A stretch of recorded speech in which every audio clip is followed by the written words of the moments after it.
দক্ষিণাঞ্চলের কয়েক লাখ মানুষের উন্নত চিকিৎসার জন্য ছুটতে হয়েছে রাজধানী ঢাকা কিংবা বিদেশে।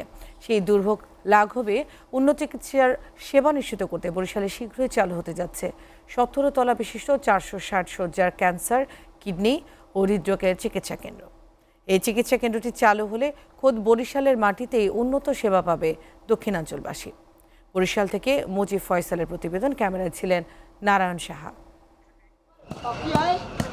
দক্ষিণাঞ্চলের মানুষের চিকিৎসার একমাত্র ভরসাস্থল হাজার শয্যা বিশিষ্ট শের-ই-বাংলা মেডিকেল কলেজ হাসপাতাল। কিন্তু এই প্রতিষ্ঠানে ছিল না কোনো ক্যান্সার, কিডনি ও হৃদরোগের চিকিৎসার ব্যবস্থা।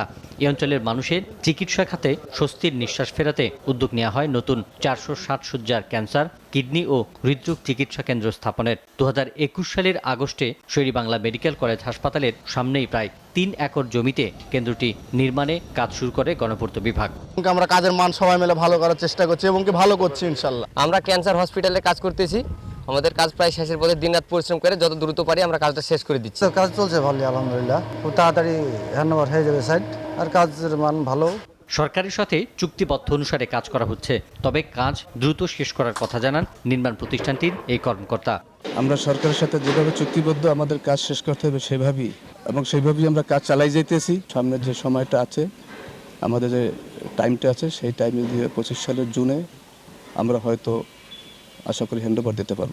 বরিশাল লোল্যান্ড আর সকল বাধা প্রতিবন্ধকতার পরেও নির্ধারিত সময়ের মধ্যে কাজ শেষ হবে বলে জানান বরিশাল গণপূর্ত বিভাগের এই উপসহকারী প্রকৌশলী। 2টি বেসমেন্ট আছে। উক্ত বেসমেন্টের কাজ করতে গিয়ে আমাদেরকে অনেক চ্যালেঞ্জিং কাজ করতে হয়েছে।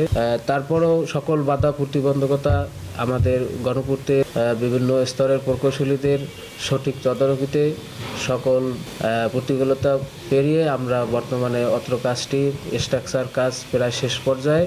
অর্থ সংকট ও দেশের চলমান পরিস্থিতির কারণে নির্ধারিত সময়ের মধ্যে কাজটি শেষ করা সম্ভব হয়নি। SATV news desk.